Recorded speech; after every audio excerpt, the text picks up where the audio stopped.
పార్శ్వనాథ తీర్థం. నరసింహ సరస్వతి స్వామి వారు సన్యాసం పుచ్చుకోకముందు ఆయన చెల్లి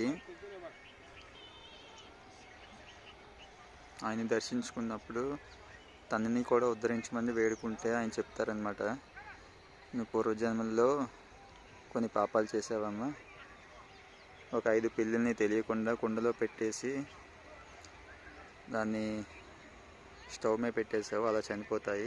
ఒక గోహత్య కూడా చేసావు, దాంపతుల మధ్య ఇబ్బందులు కూడా పెట్టావని చెప్పి నీకు క్షయరోగం వస్తుంది, అనుభవించక తప్పదు అని చెప్తే భయపడుతుంది. ఆయన అభయం ఇచ్చి ఈ తీర్థంలోనే స్నానం చేయమని చెప్తారు. అట్లా కొన్ని రోజులు చేస్తూ చేస్తూ చేస్తూ క్షయం అనేది పోతుందన్నమాట.